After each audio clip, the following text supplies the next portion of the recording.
ربي صل عليه وسلم يا ربي صل على محمد يا ربي صل عليه وسلم يا ربي صل على محمد أشرف بدر في الكون أشرف يا ربي صل على محمد يا ربي صل عليه وسلم يا ربي صل على محمد أكرم داع يدعو إلى الحق يا ربي صل على محمد يا ربي صل عليه وسلم يا ربي صل على محمد المصطفى الصادق المصدق يا ربي صل على محمد يا ربي صل عليه وسلم يا ربي صل على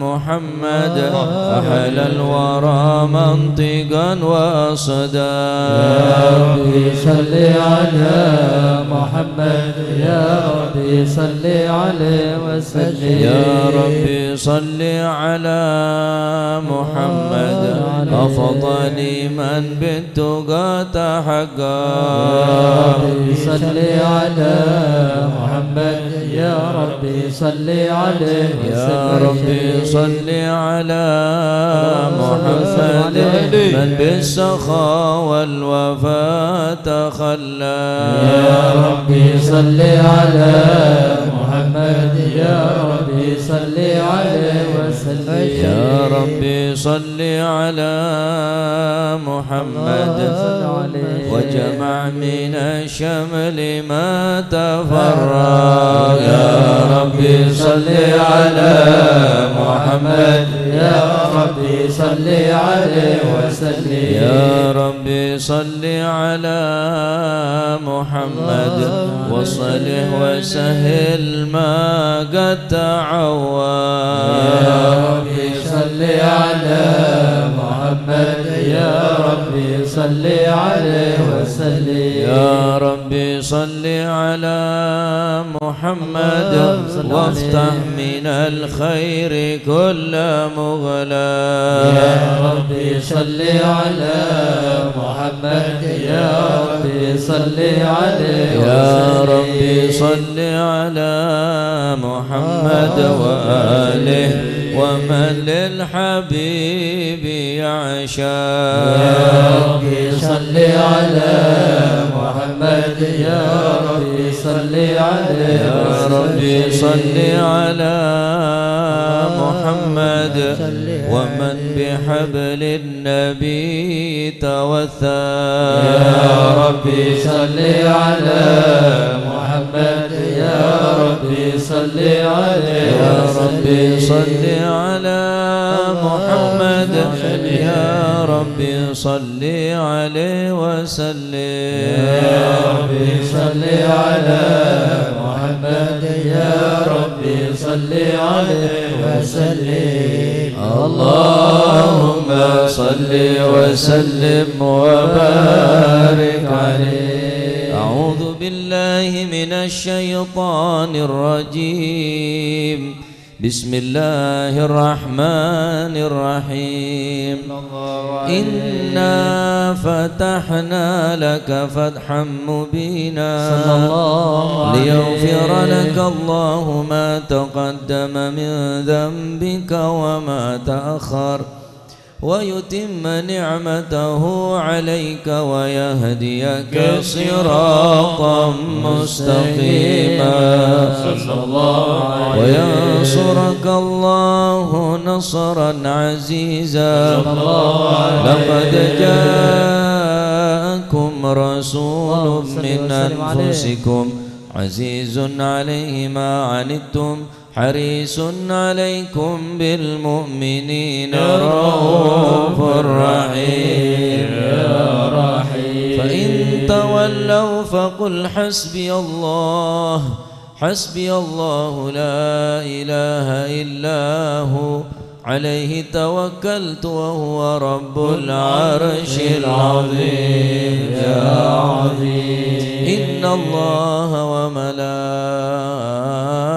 وملائكته يصلون على النبي صلى الله عليه يا أيها الذين آمنوا صلوا عليه وسلموا تسليما اللهم صل وسلم وبارك عليه. السلام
عليك زين الأنبياء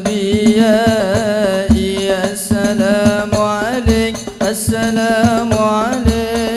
زين السلام عليك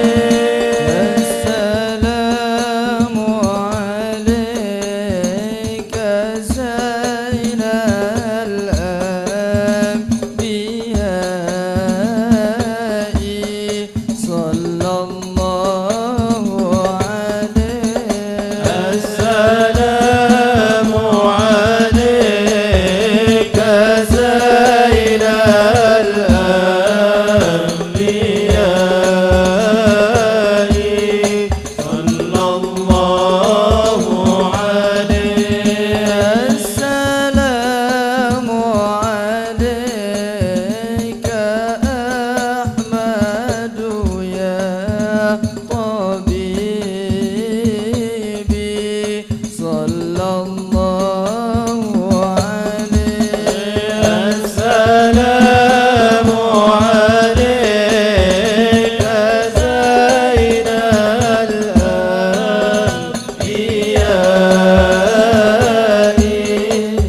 السلام عليك السلام عليك زين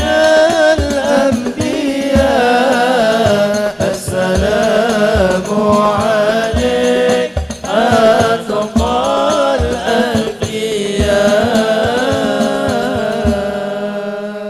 اللهم صل وسلم وبارك عليه. اللهم صل وسلم وبارك عليه وعلى آله. الحمد لله القوي سلطانه الواضح برهانه المبسوط في الوجود كرمه وإحسانه صلى الله عليه تعالى مجده وعظم شانه خلق الخلق لحكمة وطوى عليها علمه وبسط لهم من فائض المنة ما جرت به في أقداره القسمة صلى الله عليه فأرسل إليهم أشرف خلقه وأجل عبيده رحمة صلى الله عليه إرادته الأزلية بخلق هذا العبد المحبوب فانتشرت آثار شرفه في عوالم الشهادة والغيوب صلى الله عليه فما أجل هذا المن الذي تكرم به المنان وما أعظم هذا الفضل الذي برز من حضرة الإحسان صورة كاملة ظهرت في هيكل محمود صلى الله عليه فتعطرت بوجودها كناف الوجود وطرزت برد العوالم بطراز التكريم اللهم صل وسلم أشرف الصلاة وتسليم على سيدنا ونبينا محمد الرؤوف الرحيم اللهم صل وسلم وبارك عليه وعلى آله وصحبه اللهم صل وسلم وبارك عليه أجل الحق في عالم قدسه الواسع أجل الله بانتشار فضله في القريب والشاسع صلى الله عليه الذي لا تنحصر أفراده بتعداد تكرار بكثرة ترداد صلى الله عليه عالم كان صورة هذا الإنسان صلى الله عليه وسلم ثقلا وتنتشر أسراره في الأكوان اتصل به قلب منيب إلا من سوابق فضل الله على هذا الحبيب صلى الله عليه لقلب سروره قد توالى بحبيب عم الأنام نوالا جل من شرف الوجود بنور غمر الكون بهجة وجمالا صلى الله قد ترقى في الحسن على مقام وتناهى في مجده وتعالى صلى الله فيما جتلته بشرا كاملا يزيح الضلال صلى الله عليه ما قدرت رفعة في شؤونه وكمالا سبحان الذي أبرز من حضرة الامتنان ما يعجز عن وصفه اللسان ويحار في تعقل معاني الجنان تشرب منه في عالم البطون والظهور ما ملأ الوجود الخلق يا نور فتبارك الله بالإله الكريم بشرتنا آياته في الذكر الحكيم ببشارة لقد جاءكم رسول من أنفسكم عزيز عليه ما عنتم حريص عليكم بالمؤمنين رؤوف رحيم يا رحيم فمن فاجأت هذه البشارة وتلقاها بقلب سليم فقد هدي إلى صراط مستقيم. اللهم صل وسلم أشرف الصلاة والتسليم على سيدنا ونبينا محمد الرؤوف الرحيم.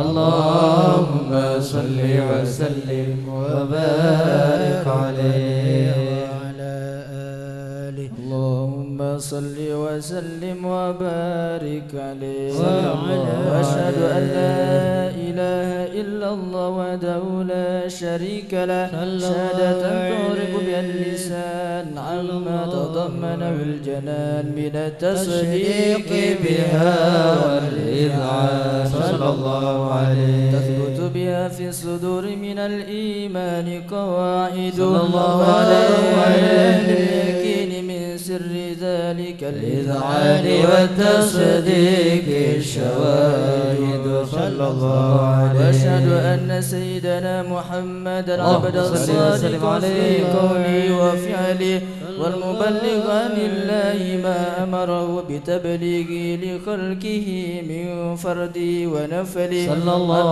أرسله الله للعالمين بشيرا ونذيرا صلى الله عليه. فبلغ الرسالة وأدى الأمانة وأعطى من الأمة بشرا كثيرا وكان في ظلمة الجهل للمستبصرين سراجا وقمرا منيرا صلى الله عليه.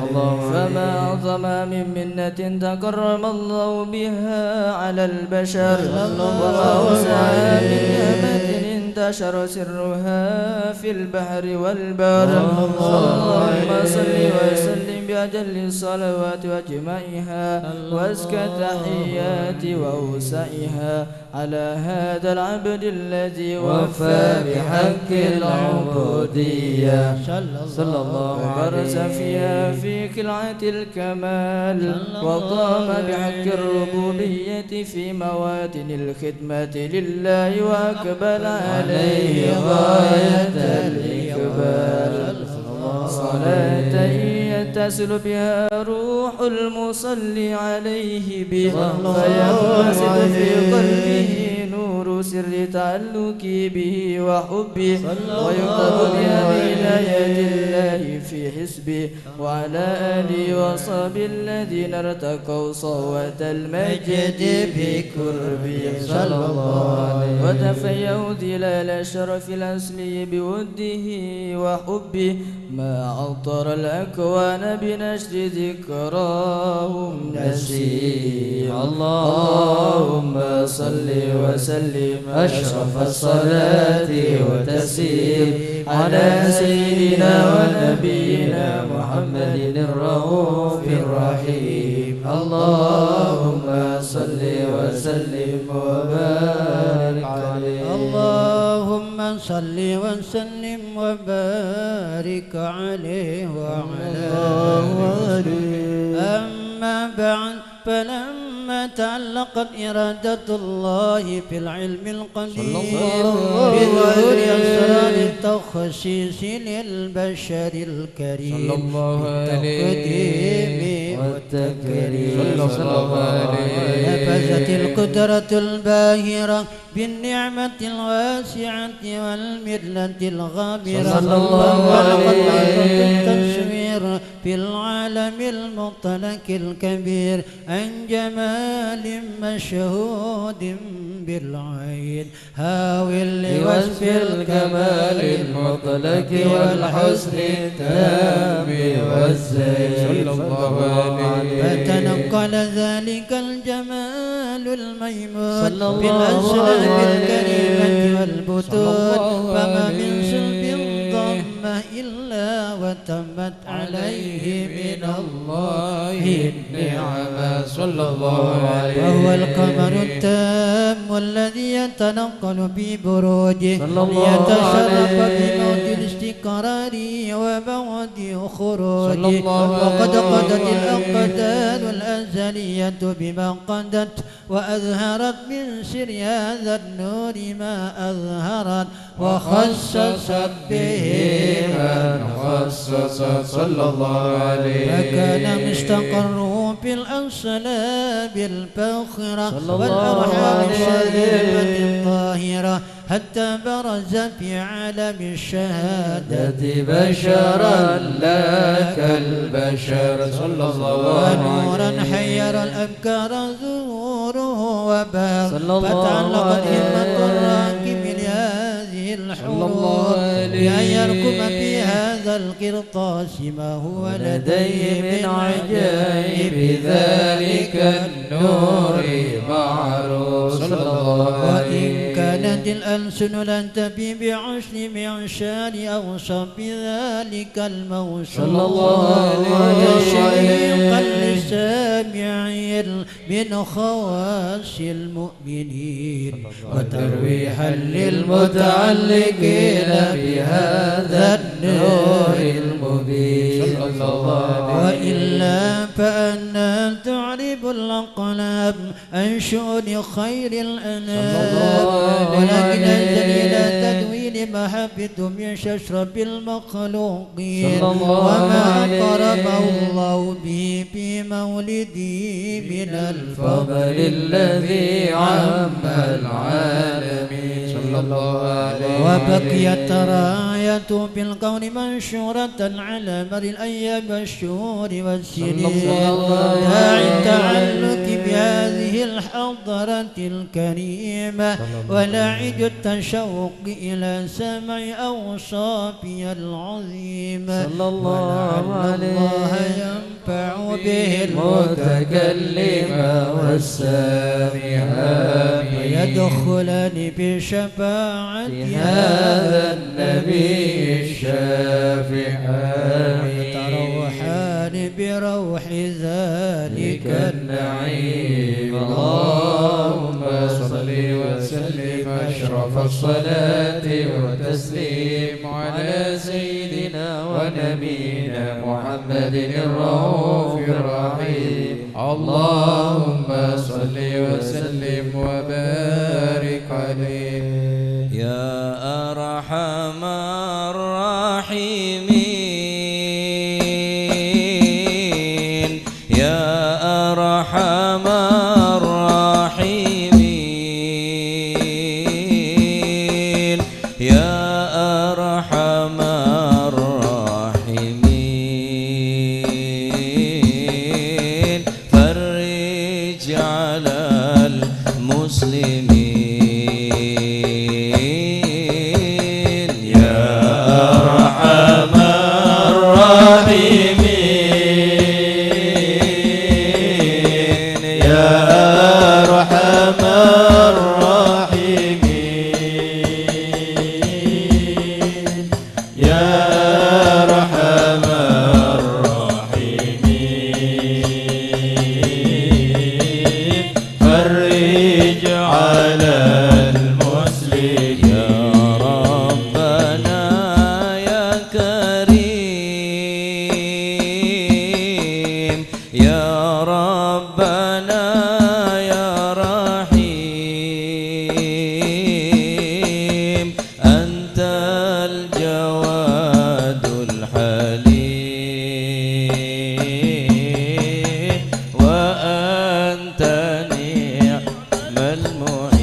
يا أرحم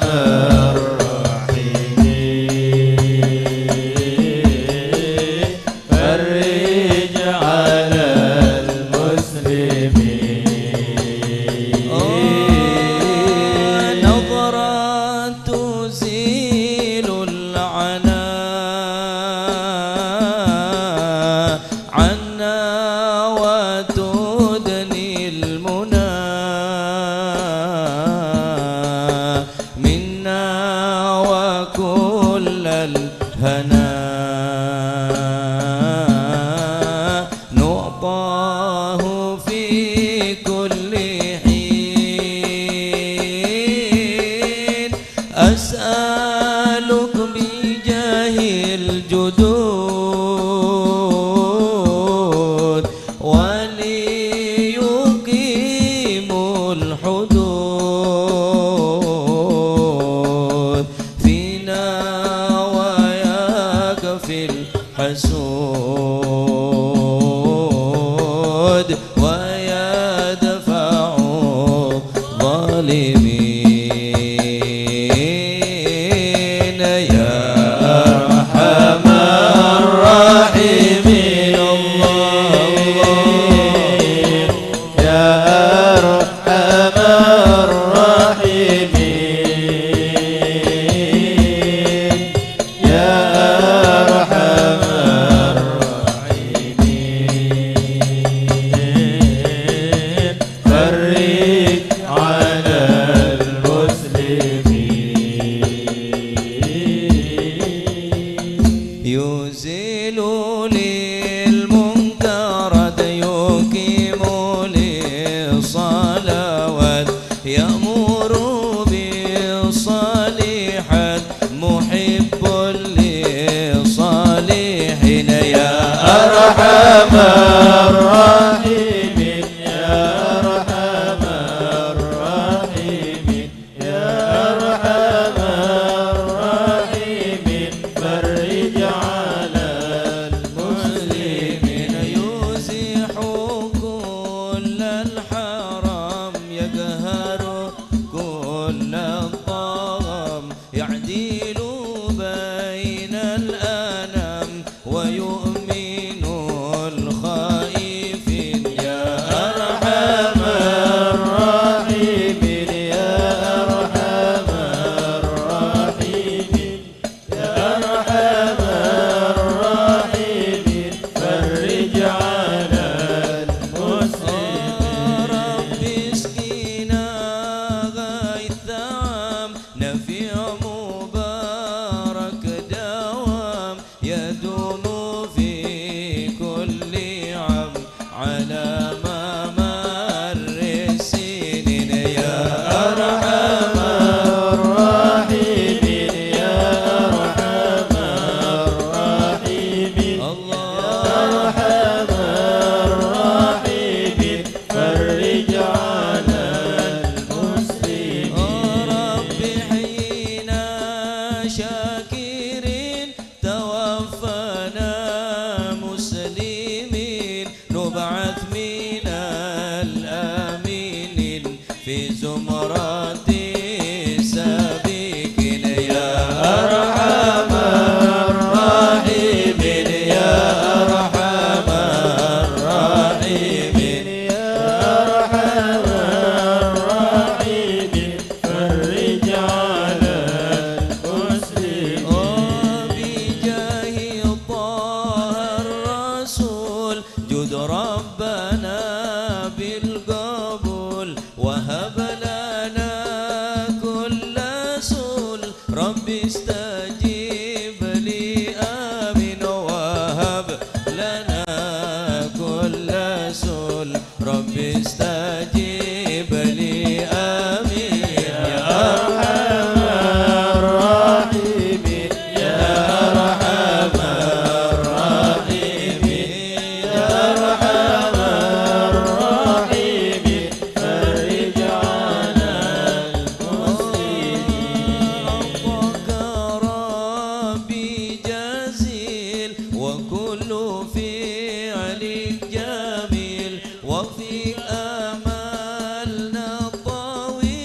فجد على طميع وفيك أملنا الطاويل فجد على طميع يا أرحم الراحمين يا أرحم الراحمين يا أرحم الراحمين فرج على المسلمين واغفر لكل الذنوب واستر لكل العيوب واكشف لكل الكروب وفي أذى المؤذين وكشف لكل الكروب وكفي أذى المؤذين يا أرحم الراحمين يا أرحم الراحمين angkat bala musibah أرحم الراحمين فرج على المسلمين واختم بأحسن ختام إذا دنا الانصرام وحان حين الحمام وزاد راشح الجبين وحان حين الحمام وزاد راشح الجبين يا أرحم الراحمين يا أرحم المصيبة يا الله يا أرحم الراحمين فرج على المسلمين ثم الصلاة والسلام على شفيع الأنام والآل نعم الكرام والصحب والتابعين يا أرحم الراحمين يا أرحم الراحمين يا أرحم الراحمين فرج على المسلمين اللهم صل وسلم وبارك عليه اللهم صل وسلم وبارك عليه وعلى آله وقد آن للقلم أن يخط ما حرقته فيه الأنام صلى الله عليه استفاده الفهم من صفات هذا العبد المحبوب الكامل صلى الله عليه وشمائل التي يسن شمائل صلى الله وهنا عليه حسن ما بلغ إلينا في شان هذا الحبيب من أخبار وآثار صلى الله عليه ليتشرف بكتابة القلم والكرضاس وتتنزه في حدائق الأسماء والأبصار وقد بلغنا في الأحاديث المشهورة أن أول شيء خلقه الله هو النور المودع في هذه السورة صلى الله عليه ونور هذا الحبيب أول مخلوق برز بالعالم ومنه تفرع الوجود خلقا بعد خلق فيما حدث وما تقدم صلى الله عليه وقد أخرج عبد الرزاق بسنده عن جابر بن عبد الله الأنصاري رضي الله عنهما قال قلت يا رسول الله بأبي وأمي أخبرني عن أول شيء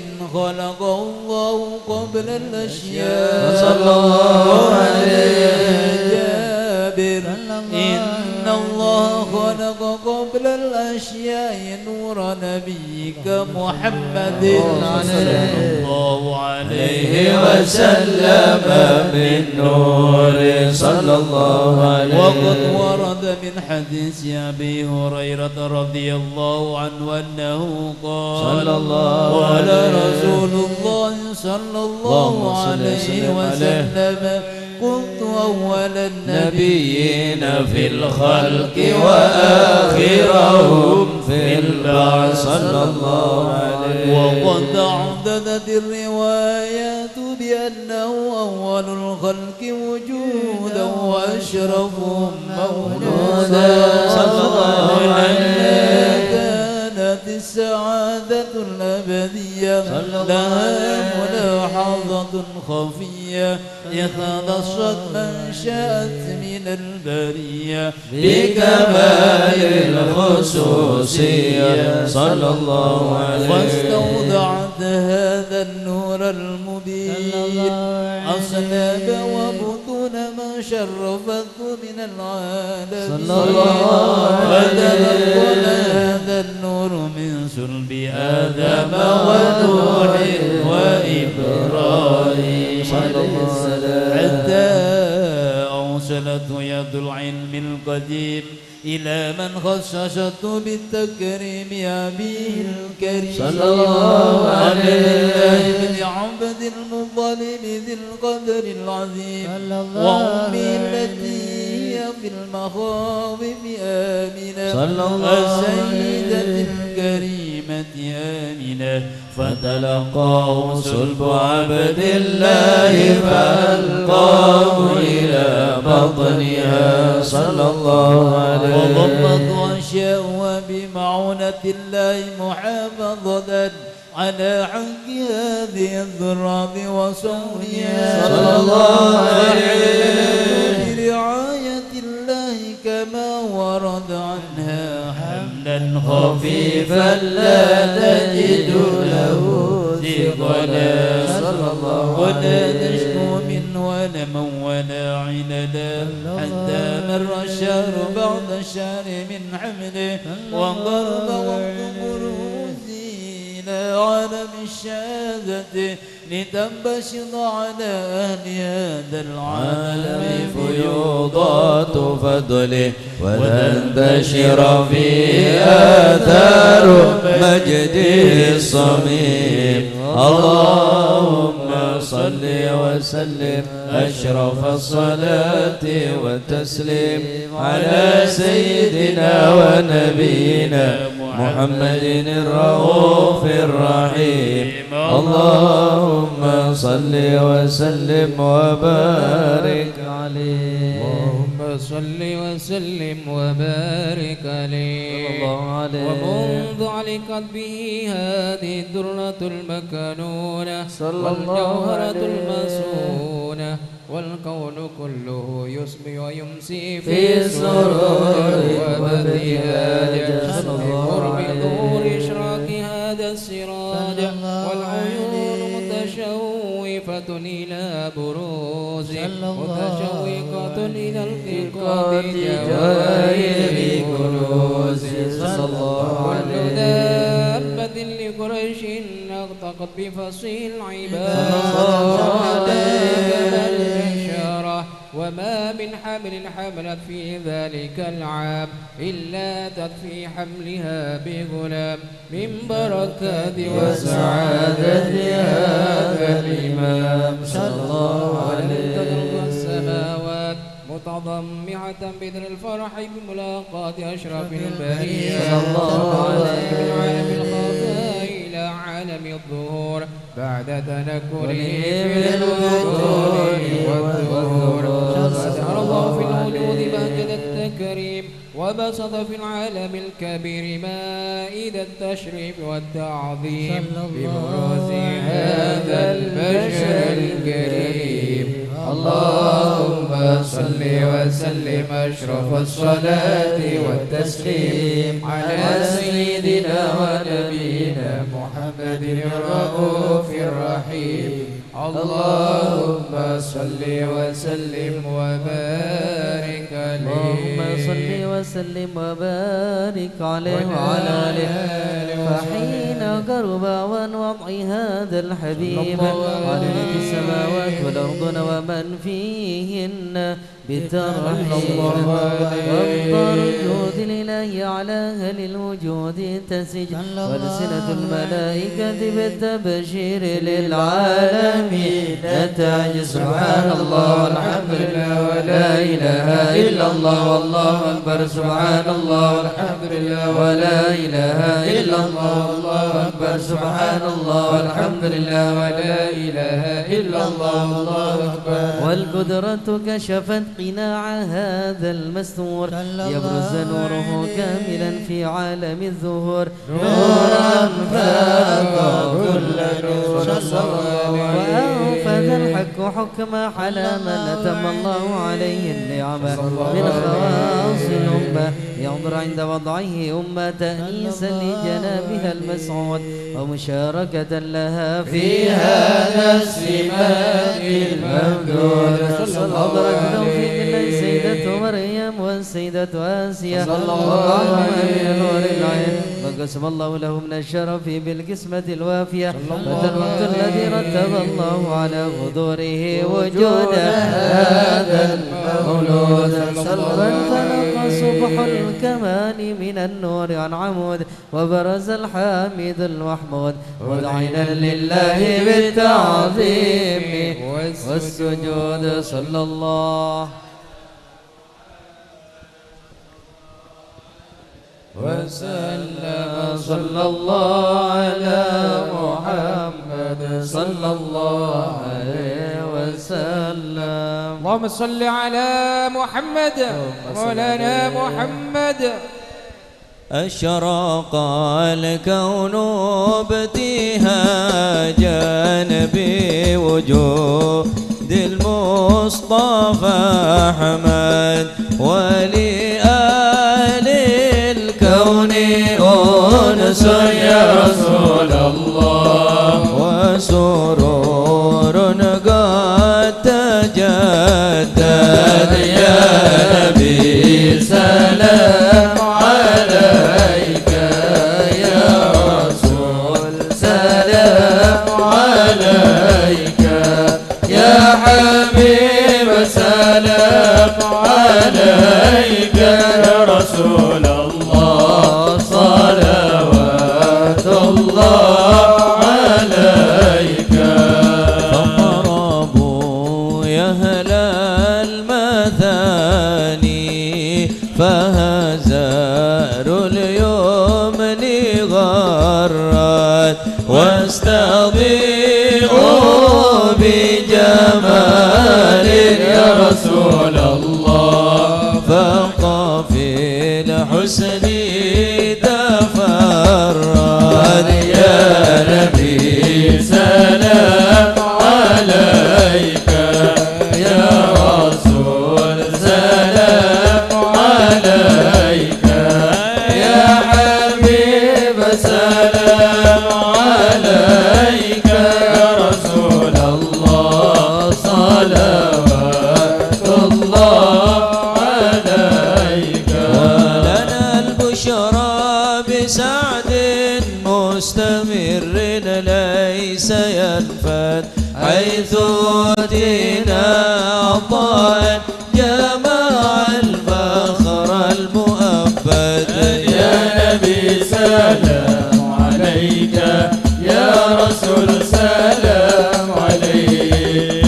يا حبيب سلام عليك صلوات الله عليك فلربي كل حمد جل أن يعزره العد إذ حمانا بوجود المصطفى الهادي محمد يا نبي سلام عليك يا رسول سلام عليك يا حبيب سلام عليك صلوات الله عليك مرحبا يا رسول الله أهلا مرحبا بك إن بك نسعد مرحبا مرحبا يا نور العين مرحبا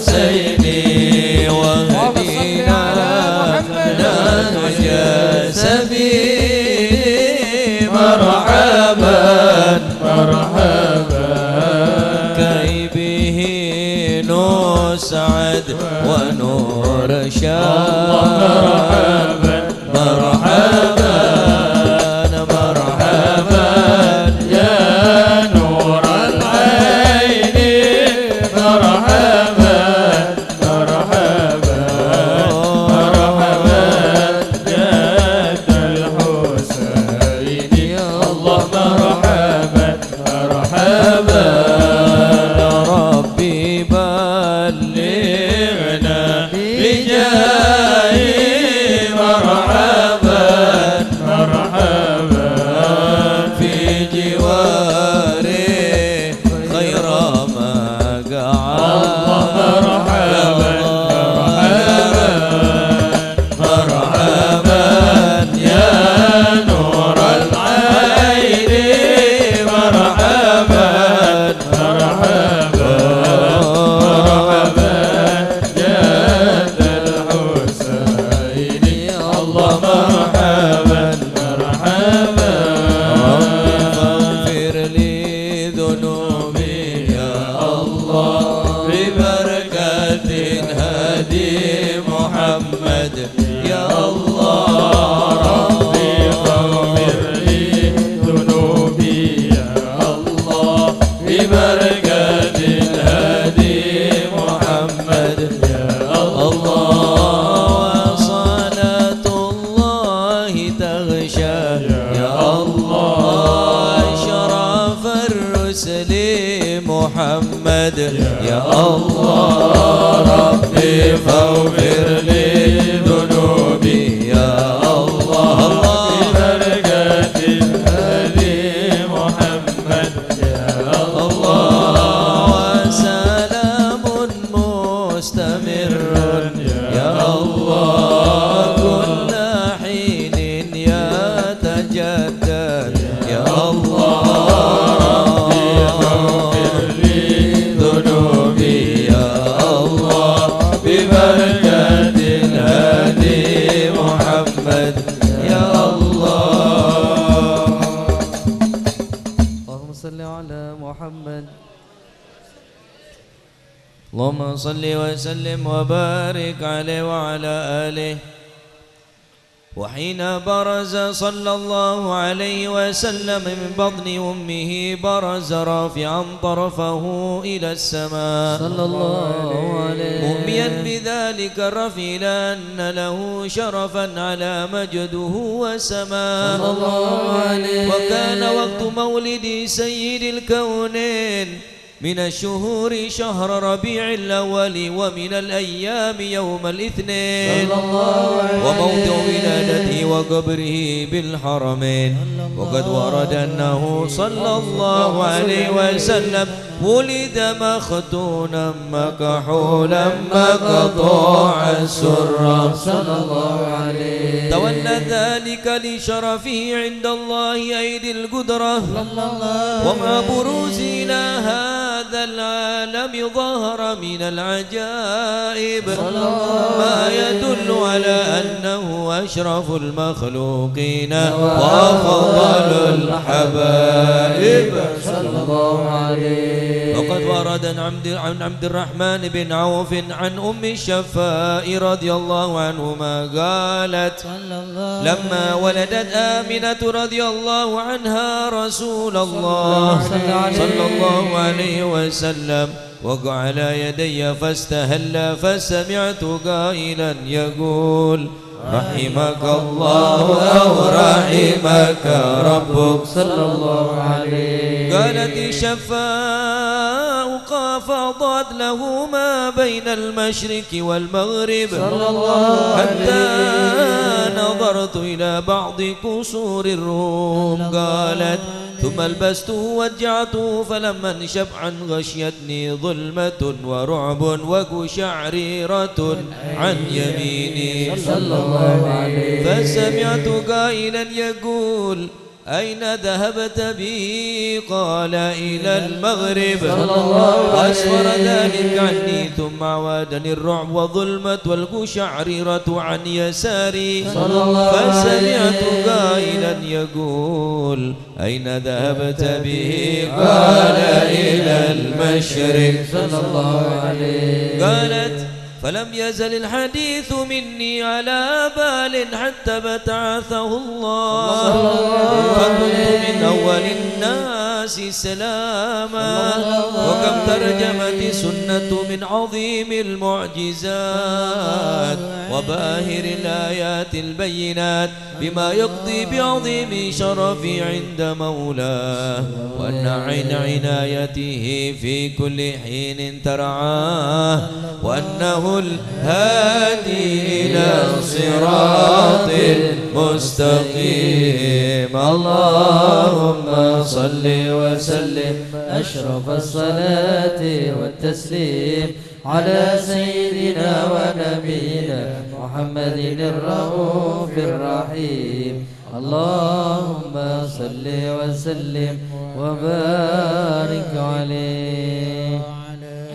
اللهم صل وسلم وبارك عليه. صلى الله عليه. لقد اتصف صلى الله عليه وسلم من محاسن الأخلاق بما تضيق عن كتابته بطون الأوراق.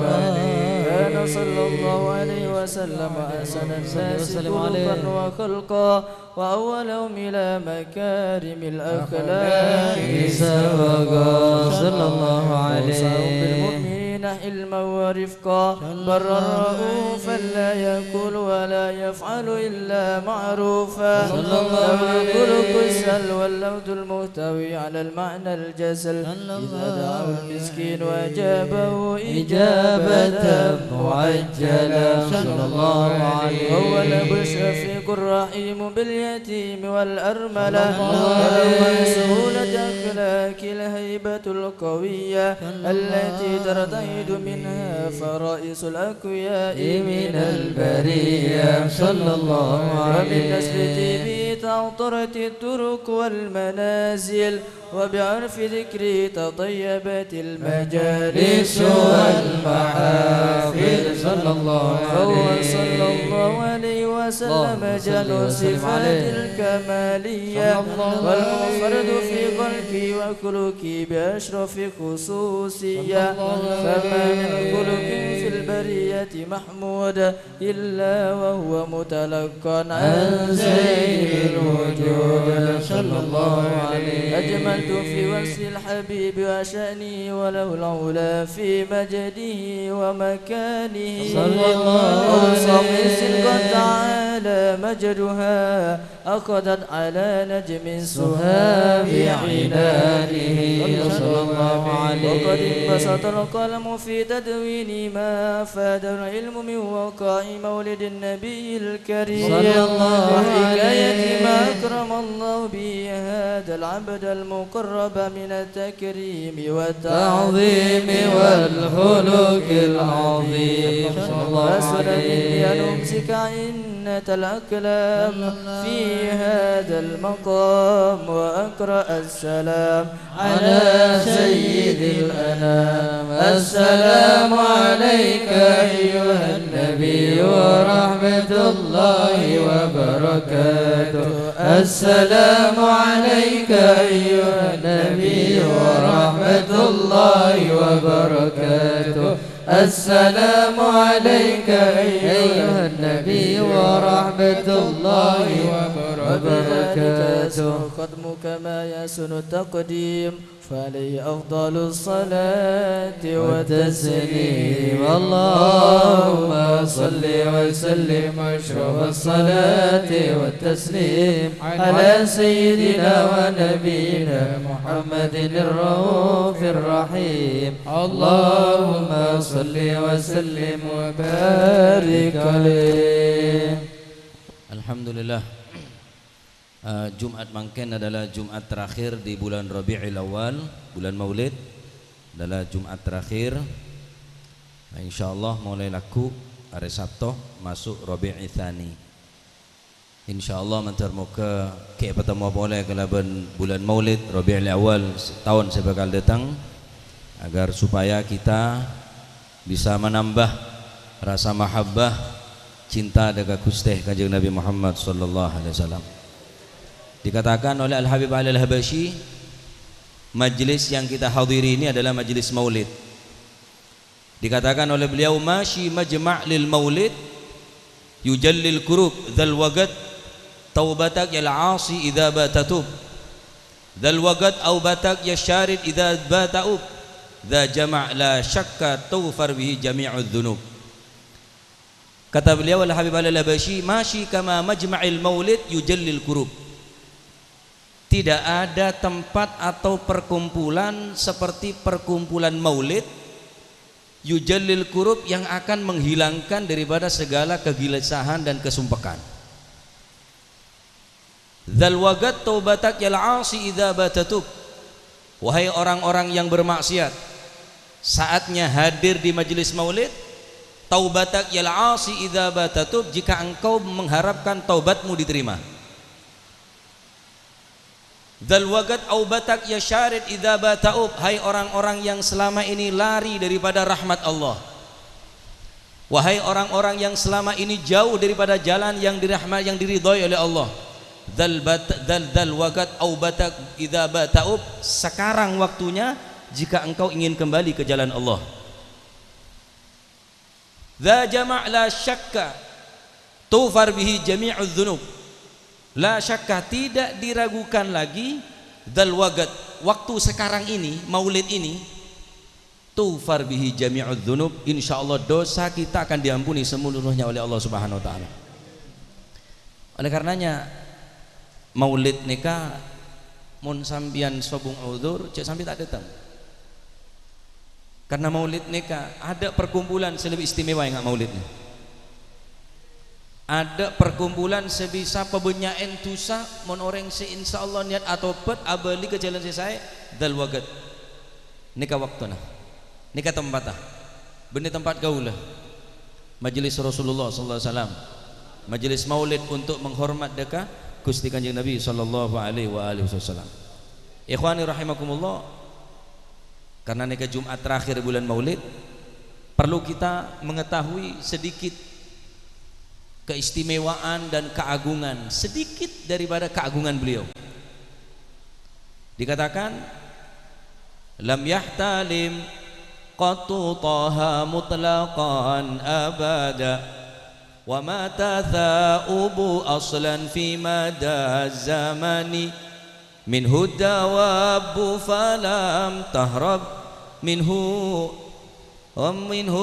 minhu dawabu falam tahrab walam waqa'at dhubabatun abadan fi jismihil hasani lam yahtalim qattu taha mutlaqan abada. Kanjeng Nabi ini selama odin tak pernah rasana ihtilam metoh mimpi maneh, tak pernah selama odin. Wa ma tatha'ubu aslan fi madaz zamani, selama sepanjang zaman selama odin Kanjeng Nabi tak pernah rasana awai, karena awai ini dari setan. Ini termasuk keistimewaan dari Gusti Kanjeng. Min huddawabu falam tahrab walam waqa'at, darinya hewan-hewan buas sekalipun tidak pernah lari daripada Nabi. Setoja hewan ini nyanter ke Kanjeng Nabi sallallahu alaihi wasallam. Pernah beda mancengan anak hewan mancengan andik budu aring cereng pinggir Kanjeng Nabi sallallahu alaihi wasallam. Kambing ngocak mancengan neka, syafi'ni ya Rasulullah, syafi'ni ya Rasulullah, syafi'ni ya Rasulullah, tolong dan kaula ya Rasulullah, tolong dan kaula ya Rasulullah. Kanjeng Nabi nyare dari dimma suara dia, syafi'ni ya Rasulullah. Sehari Kanjeng Nabi ternyata beda hewan mancengan neka, beda hewan kete. Tolong kaula ya Rasulullah, kaula nek tangkap bi orang nikah, kaula keneng bereneng alas, kaula andi buduk ya Rasulullah, makin bajana nyosoen dan kaula, karena neser anak dan kaula buduk dan kaula bereneng alas. Mon engkau ngucul ben kira-kira benar belia boleh dana, engki ya Rasulullah kaula cenci abeli boleh ke panjenengan.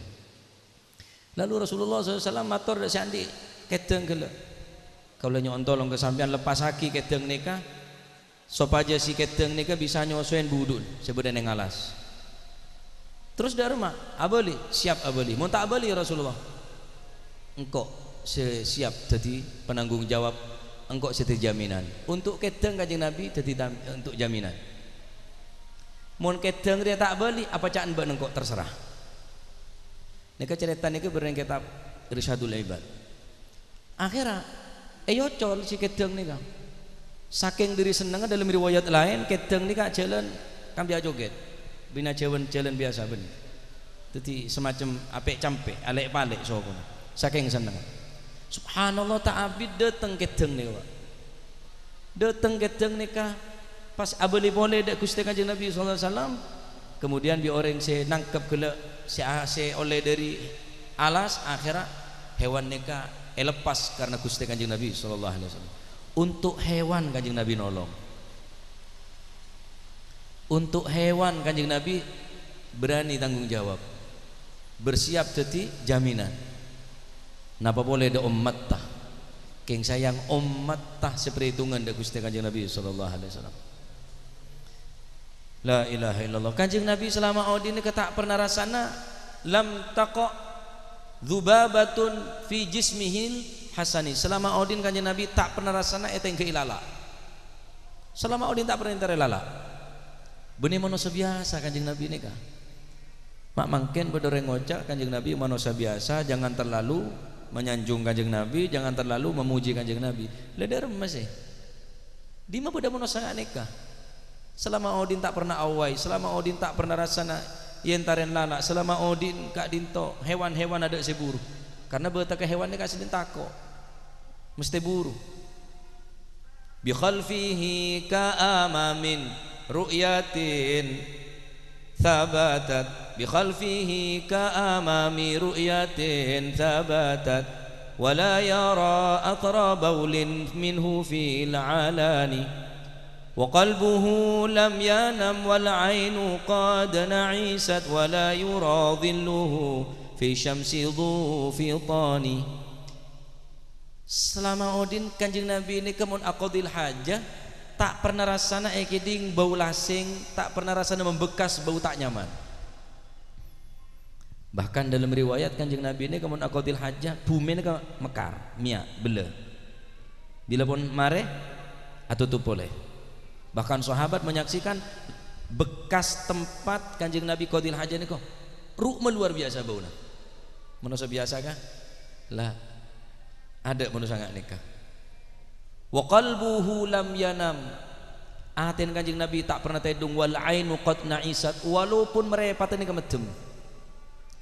Singke sesekali Kanjeng Nabi ni pernah saren, bahkan saren Kanjeng Nabi ni sempat epereng di para sahabat bening ngerok cuma tandena saren Kanjeng Nabi ni emereng ekeding dari nyabeh.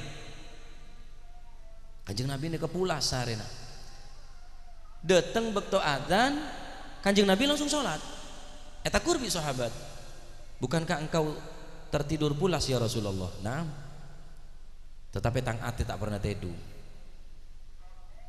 Tang mata medem, tapi tang ate selalu muraqabah, selalu engak dekat Allah Subhanahu Wa Taala. Jadi Kanjeng Nabi ini kata asaren, king cuma merepata tok hanya sekedar untuk ngelengaki lelah, hanya sekedar untuk menampakkan basyariyah sifat manusiawi Gusti Kanjeng Nabi sallallahu alaihi wasallam. Wala yara dhilluhu fi syamsi dhu fitani. Selama Odin Kanjeng Nabi tandi jeung bajengan Pak. Tuti'uhus tudhilluhul ghamamah. Tuti'uhus sahaib. Man Kanjeng Nabi ini selalu etorok buntek bereng mendung. Jadi Kanjeng Nabi ini tandi jeung bajengan.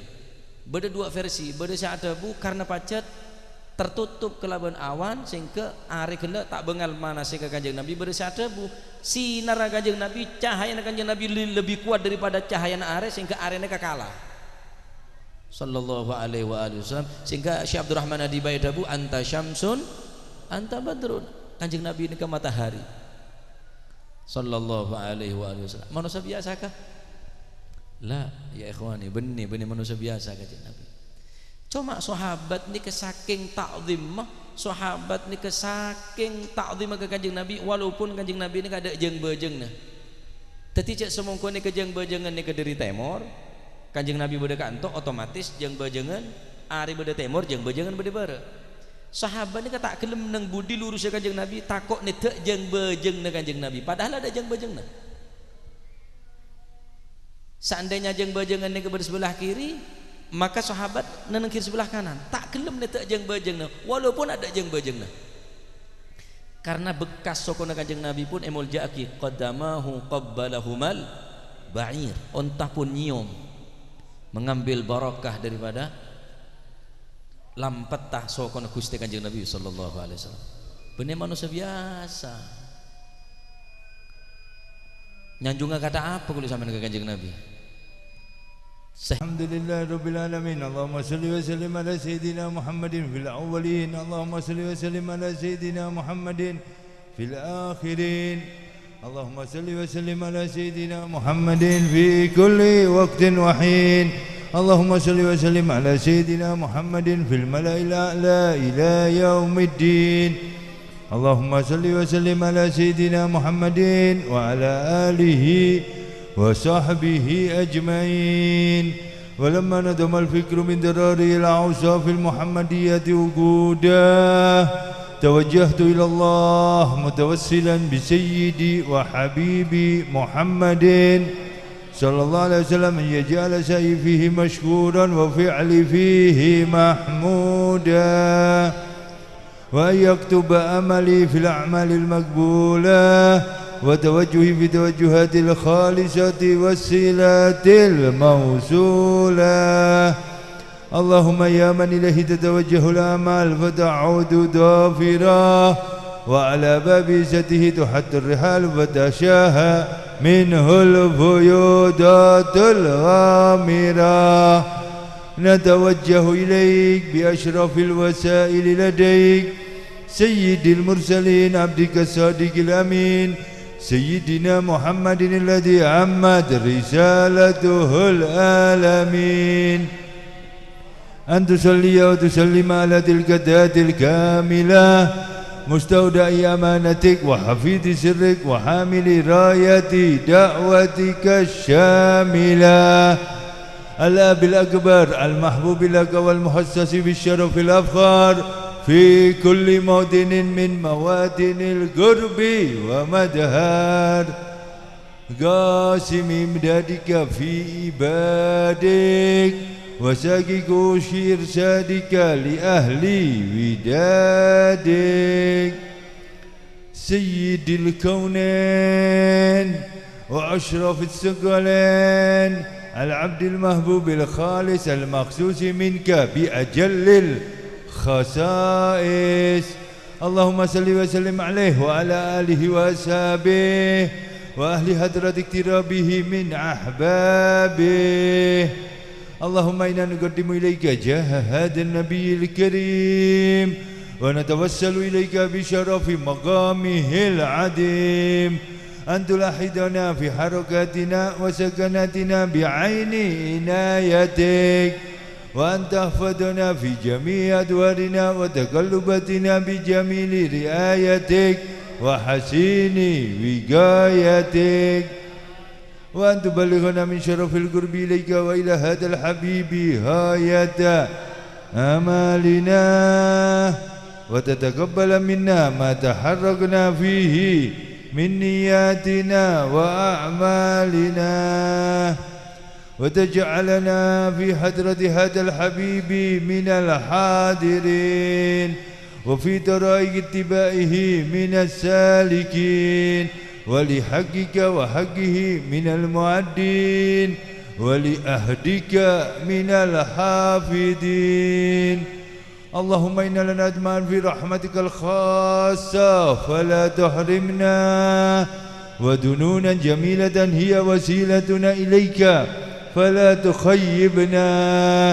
آمنا بك وبرسولك ما جاء به من الدين وتوجهنا به إليك مستشفين أن تقابل المذنب منا بالغفران والمسيء بالإحسان والسائل بما سأل والمؤمل بما أمل وأن تجعلنا ممن نصر هذا الحبيب ووازره وواله وداهره وأما ببركاته وشريف وجهاته أولادنا ووالدينا وأهل قدرنا ووادينا وجميع المسلمين والمسلمات والمؤمنين والمؤمنات في جميع الجهاد وأدم راية الدين القويم في جميع الأقطار منشورة ومعالم الإسلام والإيمان بأهلها معمورة معنى وسورة واكشف اللهم كربة المكروبين واقضي دين المدينين واغفر للمذنبين وتقبل توبة التائبين وانشر رحمتك على عبادك المؤمنين أجمعين واكفي شر المعتدين والظالمين وابسط الأدل بولاد الحق في جميع النواحي والأقدار وأيد بتأييد من عندك ونصر على المعاندين من المنافقين والكفار واجعلنا يا ربي في الحسن الحزين من جميع البلايا وفي الحرز المكين من الذنوب والخطايا وأدمنا في العمل بطاعتك والصدق في خدمتك قائمين وإذا توفيتنا فتوفنا مسلمين مؤمنين واختم لنا منك أجمعين واختم لنا منك بخير أجمعين واختم لنا منك بخير أجمعين وصل وسلم على هذا الحبيب المحبوب للأجسام والأرواح والقلوب وعلى آله وصحبه ومن إليه منسوب وآخر دعوانا أن الحمد لله رب العالمين سبحان ربك رب العزة عما يصفون وسلام على المرسلين والحمد لله رب العالمين. نهتم هذا الدعاء المولد شمس الدرار في مجلس دار المحبين في هذا المصلى وإلى حضرة النبي